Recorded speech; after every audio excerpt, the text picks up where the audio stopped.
Και ο τίτλος της εργασίας της είναι Sentence Repetition in Healthy Aging and Dementia Evidence from Project DemLENS. Πάρα πολύ ωραία. Να ακούσουμε λοιπόν τι λέει αυτό το project, ποια είναι τα πρώτα συμπεράσματά του και να δούμε πώς μπορούμε να βοηθήσουμε. Okay, very well. Hello, everyone. Thank you for waking up for the great lunch slot. Today, we're going to talk about sentence repetition in healthy aging and dementia. And basically, we are going to discuss a subset of the data set that we have available through the project DemLENS. This is a project that is funded by the Hellenic Foundation for Research and Innovation, and it's currently in its third and final year.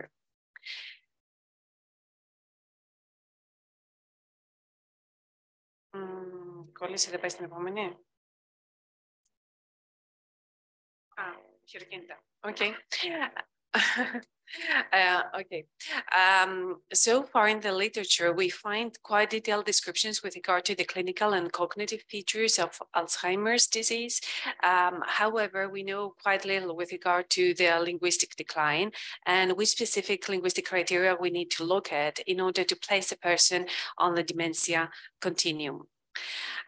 Language has a quite pervasive aspect with regard to our daily living, which means that a language-based AD dementia assessment could be ecologically valid. It is very little intrusive, and therefore we could get potentially quite a lot of information with regard to the progress of symptoms in AD dementia. So far, the information we have from research is quite heterogeneous, and this has to do primarily with the fact that there's great variability with regard to the severity of the cases that they are describing in the clinical populations that they test. And quite often, the speakers that they are analyzing are few, most of times less than 15 people. And this creates a quite wide range of performance, and therefore no consensus yet in the literature with regard to that. When we're looking at early linguistic decline, data from healthy aging suggests that very little is happening. Maybe some communicative difficulties that you identify only if you test for them. When you're moving on to MCI data, you find that there are some mild discursive difficulties, generally speaking, shorter clauses and some impairments that have to do with comprehension. So not much information with regard to language production. And when you're moving on to AD data sets, we find primarily word-finding difficulties being described and in generally impairments that have to do with the semantic and pragmatic areas. But what is happening to the grammatical component, to morphosyntax in AD? First research showed that syntax is quite preserved. Nothing much is happening. So syntactic structures remain the same and morphological forms are similar to that of controls. However, more recent work on data sets that are a bit more extensive, like longitudinal data, for example, points to the direction that morphosyntactic skills are not as preserved as initially thought, because we get reduced number of prepositional phrases and subordinate clauses, decline with regard to the proportion of verbs with inflections, and agreement difficulties. As you can see, we don't have a very clear picture, by no means any detailed description with regard to what the speaker looks like as dementia progresses. And this is what motivated the build-up of Project DemLENS. In our project, our methodology has many aspects. So we bring together the clinical evaluation, the MRI screening, quite detailed background information with regard to the speakers that participate in the study. And we do thorough neuropsychological assessment for all groups, both the cognitively intact ones and the clinical ones. We have managed to collect and analyze quite a lot of data specifically from 178 speakers that fall into 5 groups. Young healthy adults that are between the ages of 20 and 35, older healthy adults who are cognitively intact, so that are 60 plus, individuals with subjective cognitive impairment, individuals with mild cognitive impairment, and individuals with Alzheimer's disease in the early stages. And this is a distribution of our data pool in their respective groups. We have excluded 9 speakers from our analysis for a variety of reasons. They did not appear to meet our inclusion criteria. So a couple of them were multilinguals, a couple had some issues with regard to their MRI screening, so strokes they were unaware of, and a couple of technically related issues like their audio files was not, there were some issues with the quality and we couldn't analyze it. Here you see the overall picture with regard to the cognitive screening of the 2 control groups, but I'm not going to go through those numbers. And here you see the overall neuropsychological assessment of the clinical groups that helped us to classify them to the appropriate group. I'm going to leave all that aside and I'm going to give you a bit of a crash course on sentence repetition. So why have we opted for sentence repetition? It is a task that measures working memory, language abilities, and the interaction between the 2. It is a highly structured, complex linguistic task, and this means that it reflects language skills at a variety of levels. So speech perception, lexical knowledge, syntactic skills, and speech production. And because it is such a highly structured and complex linguistic task, it is a very sensitive tool that we use both when we're looking at developmental data, so data that come from children, both in typical and atypical development, but also when we're looking at adult healthy populations to identify age-related decline. We are using the Litmus SRT tool that has been developed under the European Cost Action ISO 804. It consists of 32 test items. We have 4 items per structure, and all items are matched in terms of length and word frequency. We test the 8 following structures: SVO sentences, sentences that have factual, non-factual negation, structures with clitics, complement clauses introduced with complement isis, not and whom, coordinated sentences, adverbial clauses, WH questions, and relative clauses. And here I have a couple of examples for you to see what they look like and what was the vocabulary that was included like. So for the SVO structure, ο τουρίστας ξέχασε τον οδηγό των διακοπών στο σπίτι. The tourist forgot the travel guide at home. So pretty straightforward everyday vocabulary. And in the second case for coordination, η μαμά μαγείρευσε μακαρόνια και η γιαγιά έφτιαξε μια πίτα. The mother cooked pasta and the grandmother made a pie. Okay. Now, how did we score the sentence repetition task? We started off by the procedure followed by the ESR subtest in the clinical evaluation of language fundamentals, which means that we developed an accuracy score. In that score, basically, we measure how exact is the repetition. There is a maximum of 3 points per item, and for every mistake they make, we subtract 1 point. So basically, if you have 3 errors or more, you get 0 points for that item repetition. And then we have 2 more relaxed indexes, grammaticality and completeness indexes. The first one assesses whether the utterance they have produced is grammatically acceptable in Greek, and the second one, whether it is a complete utterance or not. Apart from looking at the overall scores that we got from this task, we are also looking into the error analysis to assess what sort of frequency of errors we have in terms of the lexical, inflectional, and structural properties of the utterances they provided. And now the results. In the graph on your left, you can see the mean performance in Z scores for grammaticality, accuracy, and completeness indexes across the 5 groups. And on the table in the right, you can see the performance, the same performance, but in per sentences, so that you get a bit of a rough idea of how much the performance drops as we progress across the continuum.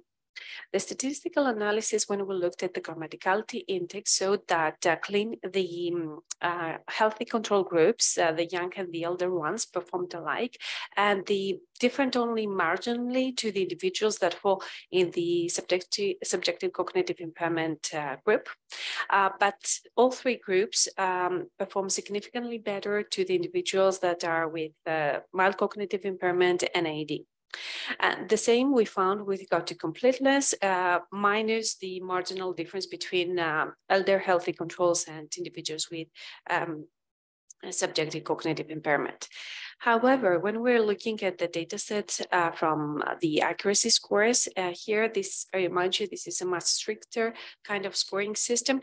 And here, not only can we differentiate between the clinical groups, but we also differentiate between the healthy control groups, which means that we do get a healthy aging effect in the data set, which tells us that the tool is particularly sensitive and we should feel confident to use it across different populations. Now we are also interested, since this is a 32 test item and we can always think of ways to reduce it in terms so that we have shorter administration time, we also looked into the effect of the structure that was included and which one was particularly challenging and maybe more telling for our participants. The structure that stands out is that of clitics. We can see, again, healthy aging and clinical group effects and a very low performance, especially when you are looking at the two clinical groups, MCIs and ADs, where you get like 60% performance from people that do not notice any language issues when you interact with them, and just a 17% of accuracy when you're looking at individuals with AD. So this is pretty low. But apart from that, we also found that a couple of more structures were particularly sensitive, and that was the SVO structure and then the complement clauses and a verbal clauses. Well, the SVO structure was a bit of a surprise because it's quite basic and simple. But if we think of the fact that Greek is an all subject language and excluding the reference to the subject is not really creating a grammaticality issue, it's not that bad. Basically, they drop things that they have information for on the morphological information that you get on the verb with person number agreement, for example. Okay. Now, the error analysis. When we looked at lexical errors, we differentiated between content and function words, and we found there was a difference between the two healthy control groups and also between the three, among the three clinical groups. And the same happened with regard to the morphosyntactic errors. When we were looking at nominal, verbal, and structural inflection, minus one case, when we were looking at the verbal inflections, we could not discriminate between individuals with subjective cognitive impairment and mild cognitive impairment, suggesting that there is some preservation of the morphosyntactic cues that are on the verb. Overall, we can say that a sentence repetition task is a single language Latin ability factor that has high discriminatory value. We managed to find aging and dementia effects both at gross scores, so across the task performance, and also when we looked at different levels, so lexicon and morphosyntax. We also found that there are particular structures that that we need to be careful about, like we need to explore a bit more. So clitics to start with, and then SVOs and complement clauses. So further analysis is required with regard to those structures to identify what is the source of the difficulty. And on the basis of the overall data set, it is safe to say that cognitive decline and language incline does go hand in hand, and by no means is language preserved as much as we initially thought. So our understanding and interpretation is that there is great potential with regards to language-based AD dementia assessment, and maybe it's an area that we can explore a bit more and get a better, closer look to see what more we can learn from it. References, and thank you very much for your attention. Thank you. Thank you very much, Maria. Excellent presentation. Questions from the audience?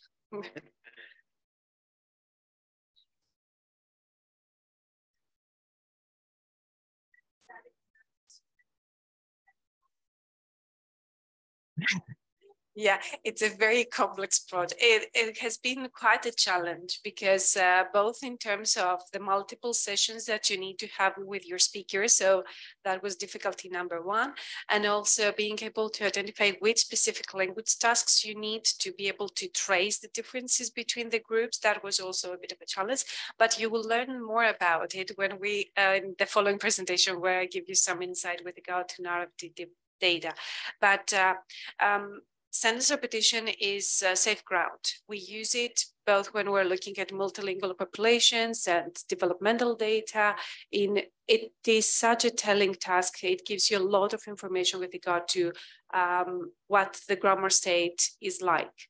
And because it relates to cognitive function as well, it can trace differences that are because of neurodegeneration.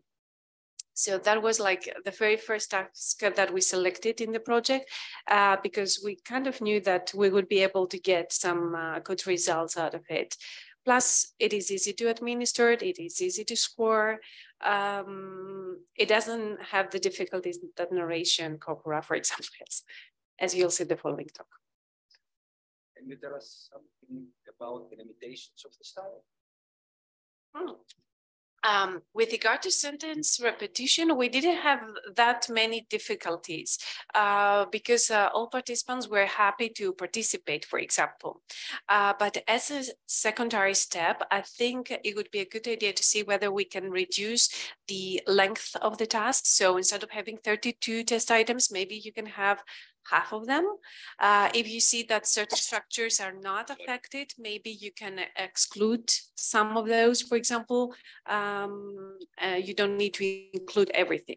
But when you include both easy and more complex structures, it gives a bit of confidence to your participant to keep on. If they feel that everything is too challenging, it will have a fatigue effect on your data set. So it's tough to say whether we can actually change or how much we can reduce that. Other than that, I think the practicality, because we collected all the data during the pandemic and lockdowns and everything, and all the assessment happened with us wearing masks, and that could create potentially some sort of effect on how we recorded the data. But since it was something that applied to all participants, we assume it is an effect that goes across the populations we tested, and therefore we can sort of ignore it. But yeah, sort of administration is quite good. It's quite good because it's just 32 items. Thank you. Very well. Thank you. Thank you. Thank you.